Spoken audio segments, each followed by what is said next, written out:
오늘 주시는 하나님의 말씀은 누가복음 24장 13절에서 35절까지의 말씀입니다.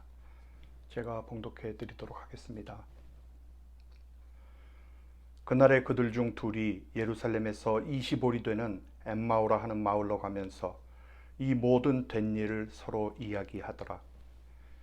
그들이 서로 이야기하며 문의할 때에 예수께서 가까이 이르러 그들과 동행하시니 그들의 눈이 가리워져서 그인 줄 알아보지 못하거늘 예수께서 이르시되 너희가 길 가면서 서로 주고받고 하는 이야기가 무엇이냐 하시니 두 사람이 슬픈 빛을 띠고 머물러 서더라. 그 한 사람인 글로바라 하는 자가 대답하여 이르되 당신이 예루살렘에 체류하면서도 요즘 거기서 된 일을 혼자만 알지 못하느냐.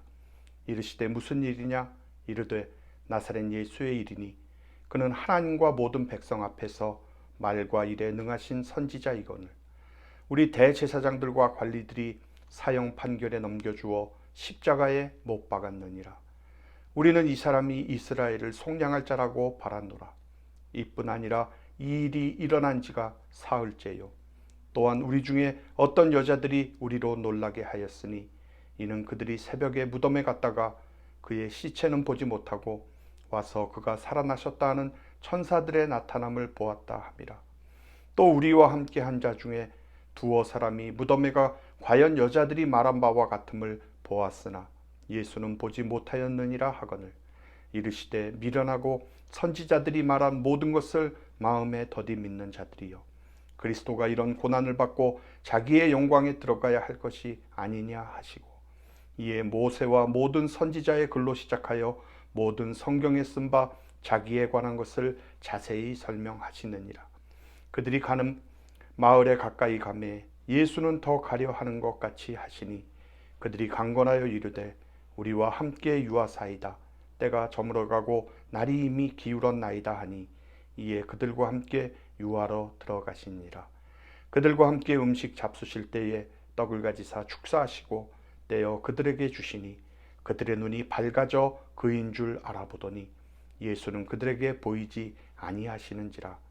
그들이 서로 말하되 길에서 우리에게 말씀하시고 우리에게 성경을 풀어주실 때에 우리 속에서 마음이 뜨겁지 아니하더냐 하고 곧 그때로 일어나 예루살렘에 돌아가 보니 11 제자 및 그들과 함께한 자들이 모여 있어 말하기를 주께서 과연 살아나시고 시몬에게 보이셨다 하는지라. 두 사람도 길에서 된 일과 예수께서 떡을 떼심으로 자기들에게 알려지신 것을 말하더라. 아멘. 할렐루야. 오늘은 우리 주 예수 그리스도께서 사망의 권세를 물리치시고 부활하신 그 날을 기념하는 부활주일입니다. 우리 기독교인들에게 예수님의 부활을 믿는 것은 굉장히 중요한 문제입니다. 부활을 믿지 않고 우리가 참된 그리스도인이 될 수는 없기 때문입니다. 기독교의 복음을 굿뉴스, 즉 기쁜 소식이라고 합니다. 그것은 예수님께서 우리를 위해서 십자가에 죽으셨다는 사실뿐만이 아니라 우리를 위해서 다시 사셨다는 것입니다. 그러니까 복음은 예수님의 죽음과 한 걸음 더 나가서 그리스도의 부활까지를 포함하는 사건이 바로 굿뉴스, 복음인 것입니다. 성경은 이것을 분명하게 증거를 해주고 있는데 먼저 고린도전서 15장 3절에서 4절을 보면 내가 받은 것을 먼저 너희에게 전하였노니 이는 성경대로 그리스도께서 우리 죄를 위하여 죽으시고 장사 지낸 바 되었다가 성경대로 사흘 만에 다시 살아나사라고 합니다. 여기서 내가 받은 것은 복음을 말씀합니다. 복음은 성경대로 그리스도께서 우리를 위해 죽으시고 장사 지낸 바 되었다가 성경대로 사흘 만에 다시 살아나신 것, 그것이 복음이라는 것입니다.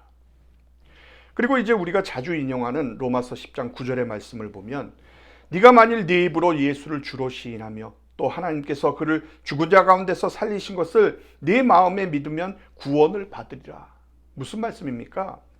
부활을 믿지 못하면 구원도 받지 못한다라는 것이죠. 그럼 왜 부활까지 믿어야 하는가? 로마서 4장 25절에 보니까 예수는 우리가 범죄한 것 때문에 내줌이 되고 또한 우리를 의롭다 하시기 위하여 살아나셨느니라 라고 말씀합니다. 자, 성경에서 우리의 구원을 다룰 때는 그리스도의 죽음에 대해서만 자세하게 설명을 하고 있습니다. 그러나 여기서는 우리 구원의 원인에 대해서 좀 더 분명한 우리 구원을 이루는 두 요소를 언급을 하고 있습니다.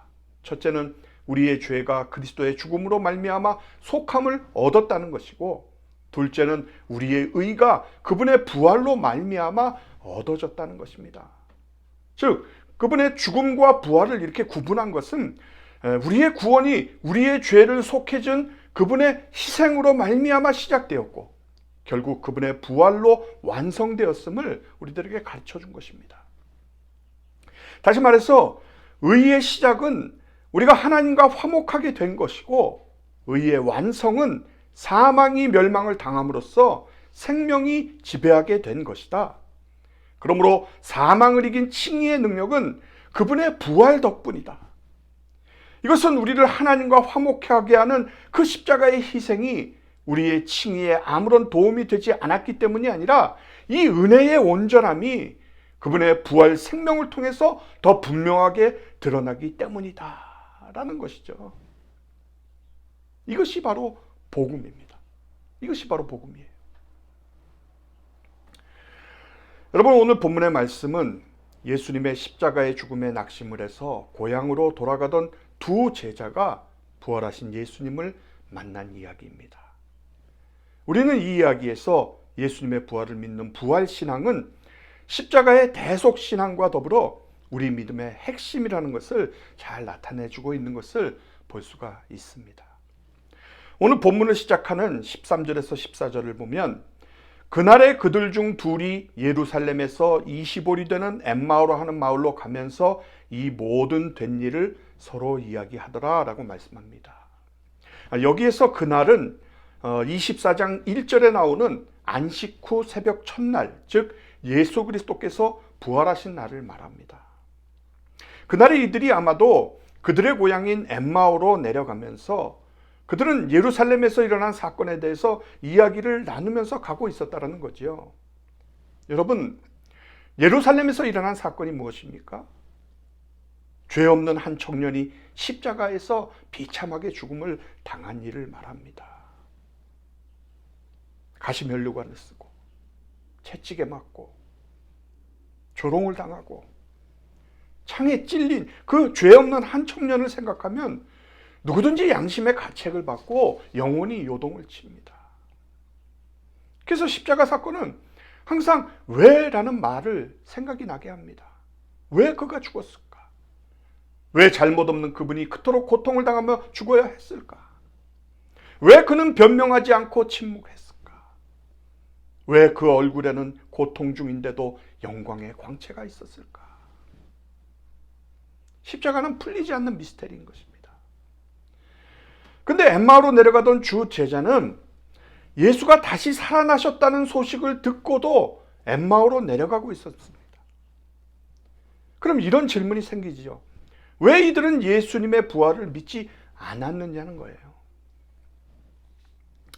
오늘 본문 22절을 보니까, 또한 우리 중에 어떤 여자들이 우리로 놀라게 하였으니 이는 그들이 새벽에 무덤에 갔다가 그의 시체는 보지 못하고 와서 그가 살아나셨다 하는 천사들의 나타남을 보았다 함이라. 무슨 뜻이죠?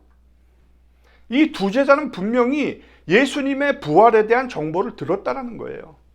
그런데도 그 사실을 믿질 못하고 혼란에 휩싸여서 귀향을 하고 있었다는 거죠.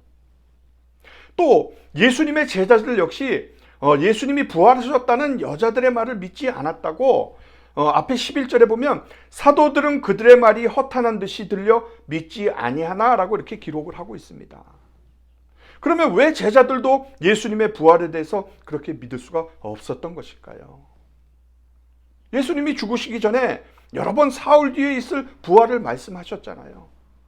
그런데도 제자들은 그 말뜻조차를 이해하지 못했다고 성경은 말씀합니다. 여러분, 부활은 자연 세계에 없는 현상입니다. 인간의 역사 속에서 부활이라는 사건은 단 한 번도 일어난 적이 없기 때문에 아무리 설명을 해도 경험하지 못한 것을, 그것을 제대로 이해할 사람은 없는 것이죠. 그렇기 때문에 예수님이 아무리 부활을 말씀하셨어도 또 부활을 목격하고 나서도 그들의 지식으로는 이 신비한 현상을 분석을 하고 정리를 해서 표현할 수 있는 길이 없었다라는 것입니다. 사실 영적인 지식이라는 것이 그런 거 아닙니까? 우리의 자연적인 이해로는 관심도 안 생기고 공감도 잘 안 됩니다. 그래서 그것을 깨달으려면 영적인 눈이 열려야 하는 것입니다.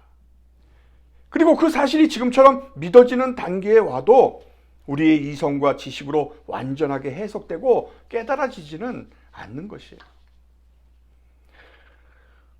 오늘 엠마오로 가는 길은 부활을 알지 못하는 모든 인생의 길을 말합니다. 우리가 매일매일 믿음에 낙심하고 실망해서 세상으로 향했다, 다시 하나님을 향했다 하는 것이나 오늘 엠마오로 가는 그 길이나 사실 다를 바가 없다라는 거죠. 부활하신 예수님을 확실하게 만날 때까지는 우리가 이런 갈등을 가질 수밖에 없는 거예요. 사랑하는 여러분, 우리는 두 제자들처럼 희망을 잃어버렸을 때, 절망을 보았을 때, 죽음을 보았을 때 예수를 보지 못합니다. 사실 이들은 예수님에게 모든 희망을 걸었었어요. 새로운 시대가 올 것이라고 믿었고 새로운 시대가 그들에게 출세를 보장해 주리라는 것을 믿고 그래서 예수를 열심히 따라다녔는데 그것이 무너져 버린 것입니다. 눈먼 자를 뜨게 하고 죽은 자를 일으키는 기적을 행하실 때는 군중들이나 예수를 따랐던 사람들의 가슴이 뛰었습니다. 그렇게 예수님의 행적은 사람들의 그 희망을 주기에 충분했습니다. 특히 어려운 상황에 있을 때 사람들의 희망과 기대는 더 강력해지기 때문에 그래서 예수를 따르던 제자들은 열광을 했던 것입니다. 근데 그 예수가 초라하고 무기력하게 십자가에 매달려 죽고 말았어요. 모든 것을 걸고 헌신적으로 살아온 사람들은 절망의 늪에 빠져버린 것이죠. 그러므로 예수님이 부활하신 아침에 두 제자가 예루살렘이 아닌 엠마오로 향하고 있다는 것은 우리들에게 많은 것을 시사를 해주고 있습니다. 예루살렘은 그 당시 모든 것의 중심지였기 때문에 예루살렘에서 멀어진다는 것은 그들이 도피를 했다라는 것을 그렇게 말해주고 있는 것입니다. 왜냐하면 예수님의 죽음은 예수를 따르던 사람들에게도 위협이 되었기 때문입니다. 그렇기 때문에 예수의 죽음에 대한 슬픔과 함께 자기 삶에 대한 두려움이 몰려왔던 것이죠. 그래서 그들은 이제 새로운 길을 선택을 하면서 가고 있는 것입니다. 여러분, 왜 이런 일이 일어났을까요?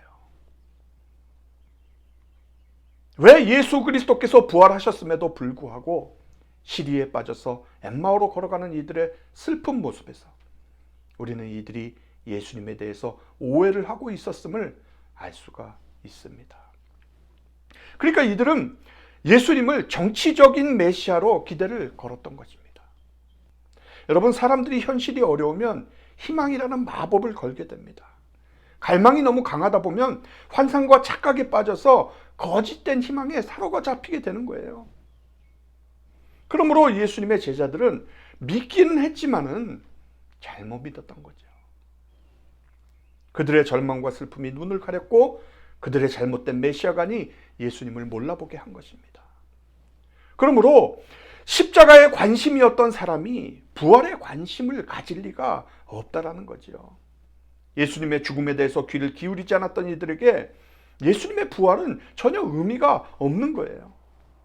그렇기 때문에 예수님의 빈 무덤의 소식이 들려왔지만 그들에게는 별로 관심거리가 아니었던 것입니다. 사랑하는 여러분, 오늘날의 사람들도 거짓된 희망을 가지고 살아갈 때가 많습니다. 우리 신앙생활도 일종의 자기 체면과 자기 설득을 하고 있는 것을 많이 봅니다. 여러분, 우리는 왜 예수를 믿으며 예수에게서 무엇을 기대하고 있습니까? 이 질문은 매우 중요합니다. 왜냐하면 우리가 예수로 인해서 무엇을 얻고자 하는가에 따라서 우리의 신앙이 매우 중요한 갈림길에 서게 되기 때문입니다. 그러므로 신앙적 무지로 인해서 부활의 아침에도 여전히 영적 어둠 속을 헤매고 있는 이 제자들의 모습이 혹시 오늘날 우리들의 모습은 아닐까요? 여러분, 눈이 어둡다는 것은 다른 것이 아닙니다. 자기가 보고 싶은 것만 보는 상태, 자기가 생각하는 것에만 몰두한 상태가 되면 그러면 무지의 상태, 어둠의 상태가 되어서 볼 것을 보질 못하는 것입니다.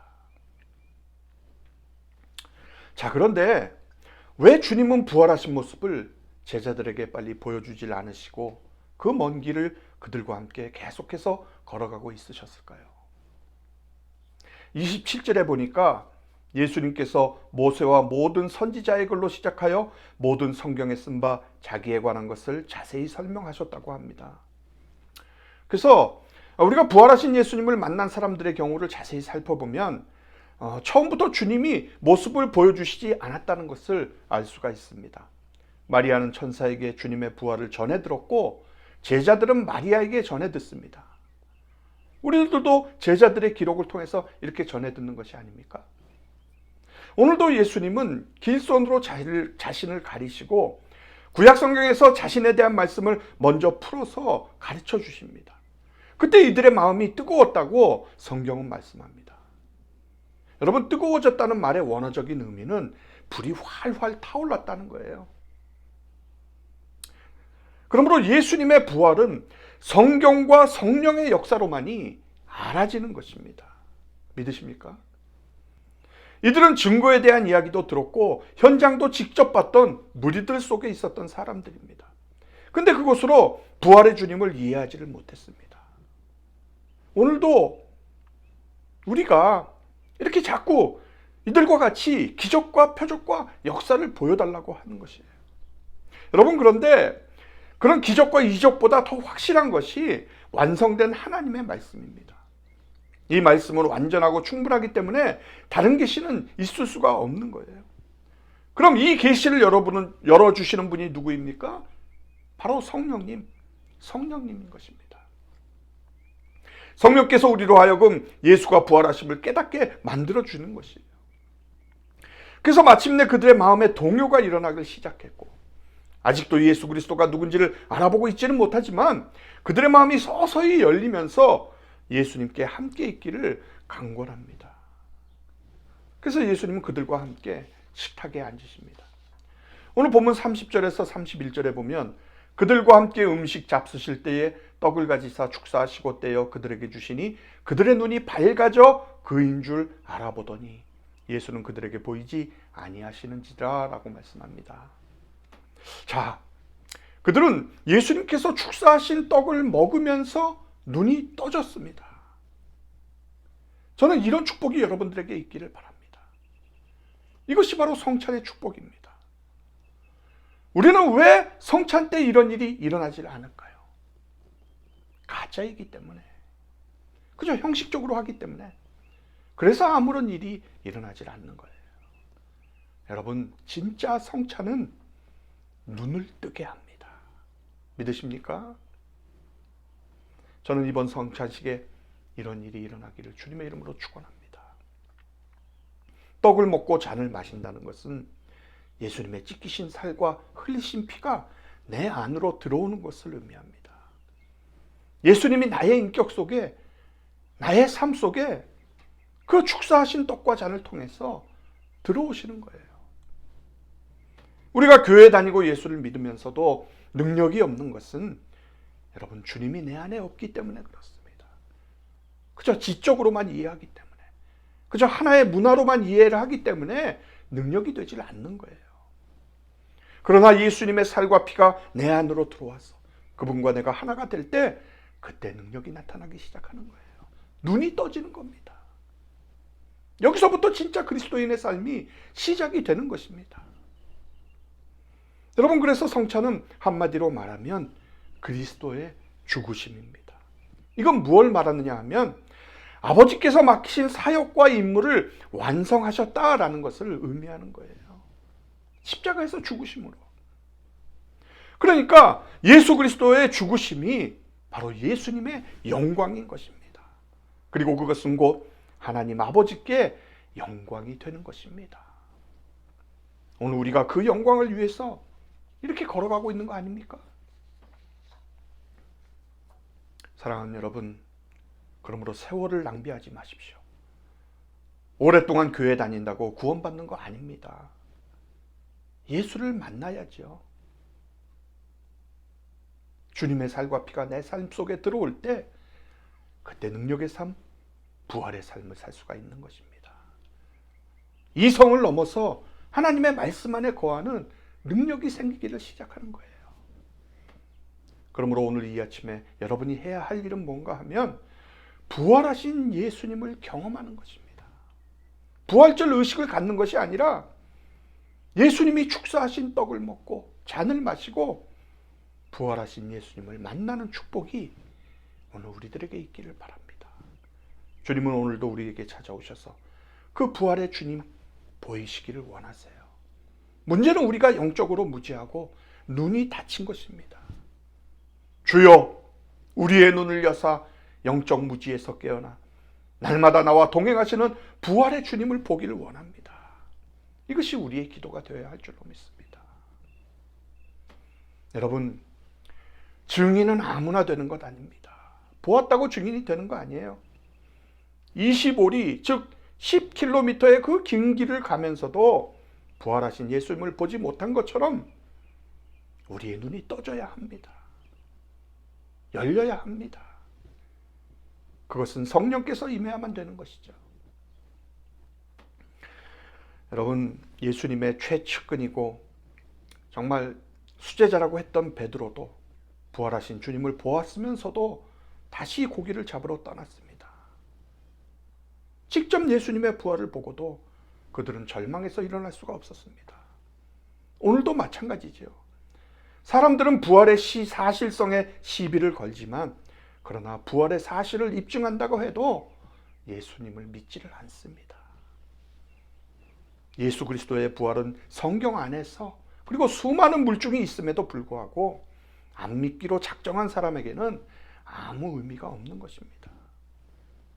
중요한 것은 눈이 열리는 것입니다. 눈이 열리는 거예요. 두 제자는 지금 눈이 열려서 부활하신 예수님을 보게 되었습니다. 그때 그들의 절망이 희망으로 바뀝니다. 엠마오로 도망을 치던 그들이 날이 어두워졌고 지친 몸이었지만 33절 말씀에 보면 곧 그때로 일어나 예루살렘으로 돌아갔다라고 이렇게 했어요. 무슨 말씀입니까? 부활의 증인이 된 것입니다. 부활하신 예수 그리스도를 만난 순간 그들의 눈이 떠져서 구약의 예언대로 주님이 다시 살아나신 사실을 이제 믿고 그들의 가슴이 뜨거워지며 흥분이 일어나서 이제 절대적 희망을 가지고 정말 그들을 죽일지도 모르는 그 예루살렘으로 돌아가는 것입니다. 그러므로 이 시간 부활하신 예수 그리스도를 볼 수 있는 그 영안이 열리는 놀라운 은혜가 있기를 축원합니다. 사랑하는 성도 여러분, 어려운 문제들은 여전히 우리에게 오늘도 내일도 우리 앞에 있습니다. 그러나 부활하신 하나님의 아들 예수 그리스도께서 우리와 함께 하시기에 우리는 넉넉히 모든 것을 감당할 수가 있는 것입니다. 그리고 우리가 달려갈 길을 다 마친 그 마지막 날에 이 모든 우리의 괴로움과 우리의 약함은 사라지고 이 인생의 초라움은 영화롭게 바뀔 것입니다. 이렇게 우리를 신실하게 인도하실 부활하신 하나님의 아들을 우리가 굳게 붙들고 승리하며 나가는 저와 여러분 모두가 되시기를 주님의 이름으로 축원합니다.